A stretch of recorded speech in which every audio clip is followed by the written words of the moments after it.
22 लाख से ज्यादा स्टूडेंट्स, एक national level medical entrance exam, paper leak के आरोप, एग्जाम कैंसिल और 20 लाख से ज्यादा स्टूडेंट्स को दोबारा एग्जाम देना। फिर सोशल मीडिया पर लिखी गई सिर्फ एक लाइन एक नेशन वाइड मूवमेंट की पहचान बन गई। सोनम वांगचुक ने 26 दिन तक भूख हड़ताल की। गवर्नमेंट्स ने कुछ डिमांड्स पर रिटर्न एश्योरेंस भी दिए, लेकिन प्रोटेस्ट आकर एक नाम पर अटक गया, धर्मेंद्र प्रधान। सवाल है, जब एग्जाम सिस्टम को सुधारने के लिए कुछ स्टेप्स अनाउंस हो रहे हैं, तो एजुकेशन मिनिस्टर का इस्तीफा मांगना फाइनल डिमांड क्यों?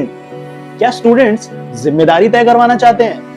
क्या ऑपोजिशन इस प्रोटेस्ट का पॉलिटिकल फायदा उठा रही है, या धर्मेंद्र प्रधान के खिलाफ पुराने गुस्से को इस मूवमेंट से जोड़ दिया गया?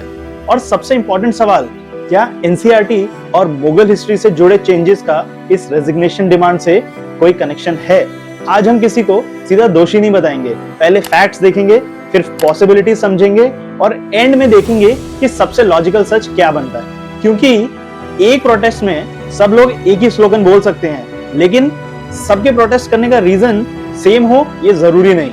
सबसे पहले एक नॉर्मल स्टूडेंट की सिचुएशन समझिए। एक मिडिल क्लास फैमिली अपने बच्चे को डॉक्टर बनाने का सपना देखती है। 2 या 3 साल की coaching, books, test series, room rent, travel का खर्चा पेरेंट्स अपनी सेविंग्स तक लगा देते हैं। स्टूडेंट्स फेस्टिवल छोड़ देता है, फ्रेंड से मिलना तक कम कर देता है, दिन रात एक एग्जाम के लिए पढ़ता है।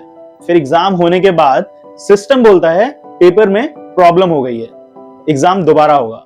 देखिए, सिस्टम के लिए एक नई एग्जाम डेट हो सकती है, लेकिन उस स्टूडेंट के लिए फिर से वही टेंशन, फिर से वही प्रिपरेशन, फिर से वही डर और ये सोच कि इस बार भी कुछ गलत तो नहीं होगा। इसलिए ये सिर्फ पेपर लीक का इशू नहीं था, स्टूडेंट का सिस्टम पर भरोसा लीक हुआ था। और जब भरोसा टूट जाता है तो लोग सिर्फ एग्जाम दोबारा नहीं चाहते, वो पूछते हैं गलती की सजा किसको मिलेगी? स्टूडेंट ने गलती नहीं की, लेकिन स्टूडेंट दोबारा एग्जाम देगा।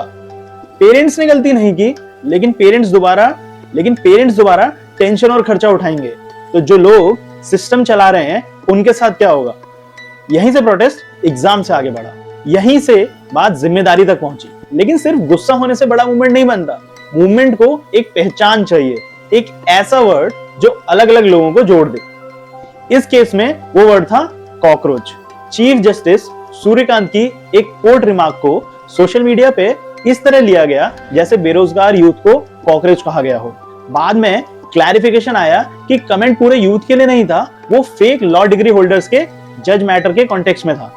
लेकिन जब तक एक प्रॉब्लम हो चुकी थी, क्लैरिफिकेशन लंबा था, मीम छोटा था और सोशल मीडिया पर हर छोटी और शॉकिंग बात ज्यादा तेज चलती। फिर अभिजीत दिपके ने सोशल मीडिया पर एक लाइन लिखी, what if all cockroaches come together, और यहीं से कॉकरोच जनता पार्टी यानी सीजेपी की पहचान बनी। एक इंपॉर्टेंट बात समझिए, कभी कभी जिस नाम का यूज किसी ग्रुप को नीचा दिखाने के लिए होता है, वही नाम उस ग्रुप की ताकत बन जाता है।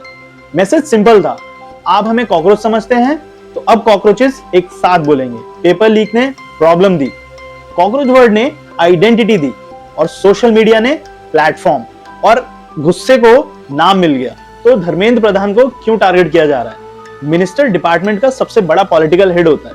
जब मिनिस्ट्री कुछ अच्छा करती है तो क्रेडिट मिनिस्टर को मिलता है। तो जब सिस्टम फेल होता है और प्रोटेस्टर्स पूछते हैं तो रिस्पॉन्सिबिलिटी सिर्फ नीचे के ऑफिसर्स की क्यों, टॉप पर बैठे पर्सन की क्यों नहीं? स्टूडेंट्स का कहना है, जब लाखों स्टूडेंट्स का फ्यूचर डिस्टर्ब हुआ तो बड़े लेवल पर भी कोई रिजल्ट दिखना चाहिए। डेमोक्रेसी में मिनिस्टर का इस्तीफा मांगना अपने आप में गलत नहीं, लेकिन रेजिग्नेशन डिमांड का एक और फायदा है। मान लीजिए प्रोटेस्ट की डिमांड होती, प्राइवेट सिक्योरिटी वेंडर्स की जांच करो, क्वेश्चन पेपर की प्रिंटिंग और ट्रांसपोर्ट के सिस्टम को बदलो, डिजिटल एक्सेस के रिकॉर्ड पब्लिक करो, एग्जाम एजेंसी का इंडिपेंडेंट ऑडिट कराओ। ये सबसे यूजफुल डिमांड्स हैं। लेकिन रैली में कौन चिल्लाएगा सिक्योरिटी वेंडर का ऑडिट कराओ?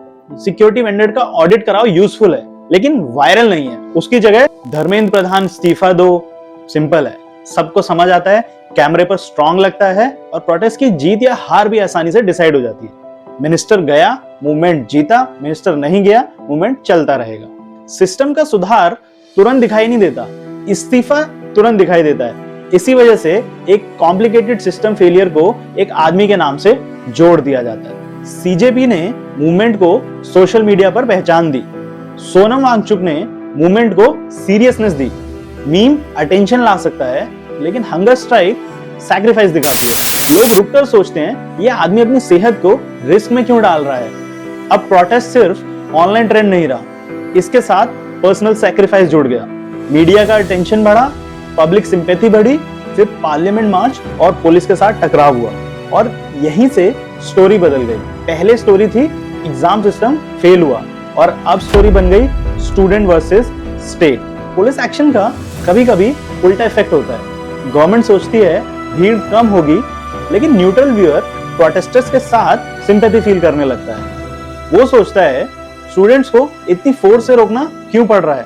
बाद में सोनम वांगचुक ने 26 दिन की भूख हड़ताल खत्म कर दी। उन्हें कुछ पॉइंट्स पर रिटर्न एश्योरेंस भी मिला। एग्जाम सिस्टम अकाउंटेबिलिटी पर डिस्कशन की बात हुई। पीसफुल प्रोटेस्ट करने वालों के खिलाफ बदले की एक्शन ना लेने की बात हुई। अफेक्टेड फैमिलीज को मदद देने पर बात हुई। लेकिन सीजेपी ने कहा भूख हड़ताल खत्म हुई है, प्रोटेस्ट नहीं। और यहीं से सबसे बड़ा सवाल पैदा होता है, जब कुछ डिमांड्स पर प्रोग्रेस हुई तो इस्तीफा अब भी जरूरी क्यों है। अब प्रोटेस्ट को दो सिंपल पार्ट्स में समझिए। पहला, सिस्टम को सुधारना। अगली बार पेपर लीक कैसे रुकेगा, एग्जाम एजेंसी की चेकिंग कौन करेगा, जिस ऑफिसर की गलती थी उसके खिलाफ क्या एक्शन होगा, पेपर की सिक्योरिटी का सिस्टम कैसे बदलेगा। और दूसरा, जीत दिखाना। मिनिस्टर गया या नहीं, गवर्नमेंट झुकी या नहीं, प्रोटेस्ट का प्रेशर काम आया या नहीं। दोनों बातें इंपॉर्टेंट हो सकती हैं।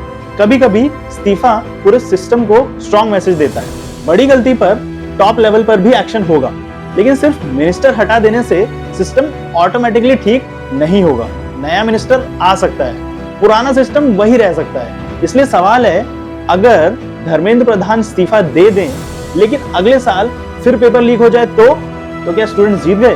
लेकिन गवर्नमेंट के लिए अभी भी सवाल है, अगर इतना बड़ा सिस्टम और टॉप लेवल पर किसी को कुछ ना हो तो अकाउंटेबिलिटी का मतलब क्या है। स्टूडेंट को चूज नहीं करना चाहिए, इस्तीफा या रिफॉर्म। डिमांड होनी चाहिए, जिम्मेदारी भी तय हो और सिस्टम भी बदले। ऑपोजिशन लीडर्स ने प्रोटेस्ट को सपोर्ट किया, पार्लियामेंट में इशू उठाया। राहुल गांधी ने धर्मेंद्र प्रधान का इस्तीफा मांगा। डिफरेंट पॉलिटिकल और स्टूडेंट ग्रुप भी मूवमेंट के साथ जुड़ गए। तो क्या ऑपोजिशन ने मूवमेंट बनाया?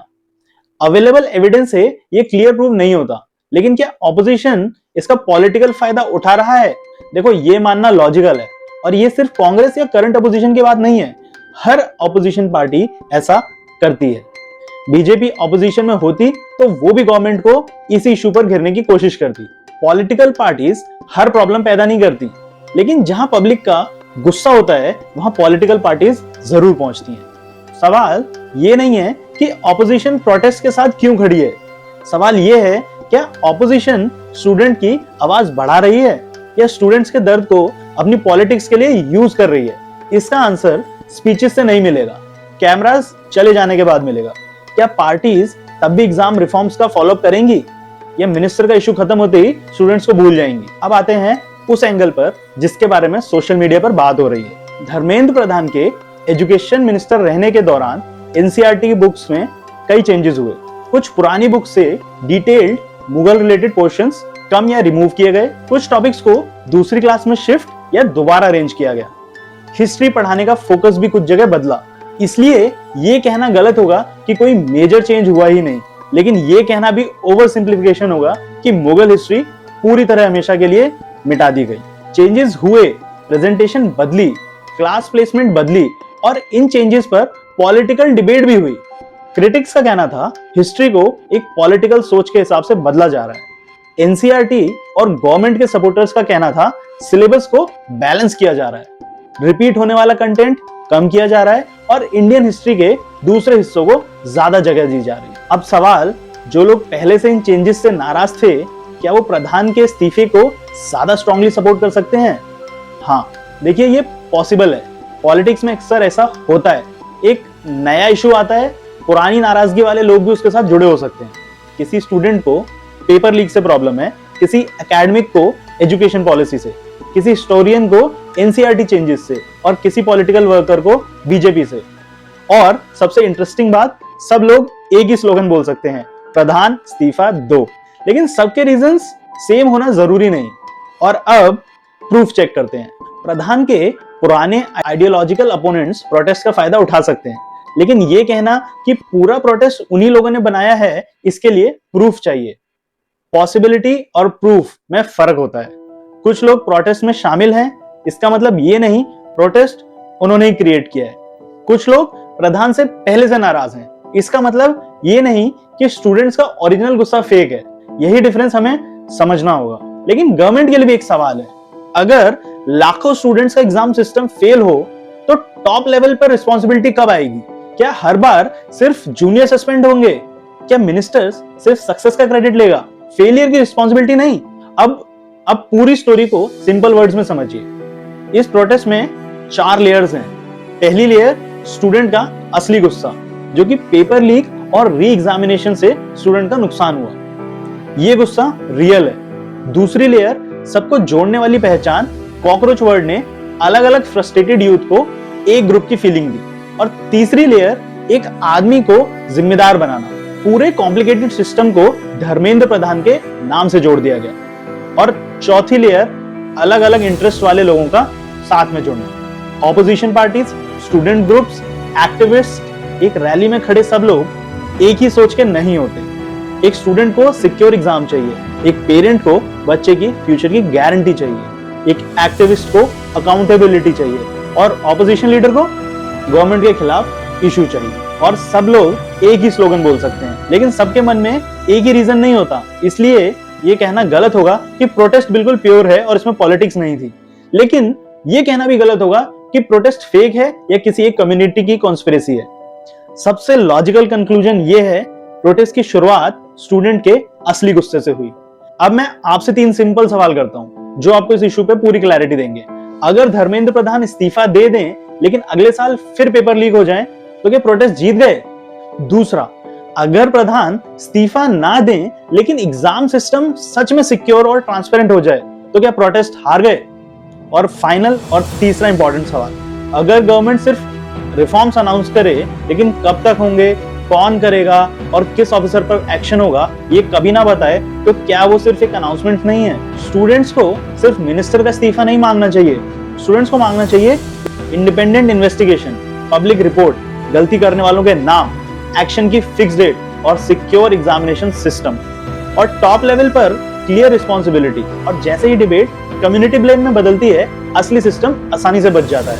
पेपर लीक किसने किया, सिक्योरिटी कहां फेल हुई, कौन रिस्पॉन्सिबल था, अगली एग्जाम से पहले क्या बदलेगा, ये क्वेश्चंस पीछे छूट जाते हैं। लेकिन सच समझने के लिए हमें हर लेयर को अलग अलग देखना पड़ेगा। This is logic post. यहाँ हम ब्लाइंडली बिलीव नहीं करते, हम हर साइड के लॉजिक को डिकोड करते हैं। Do like us, follow us and tell us in comments what do you think, what was the real motive of this protest.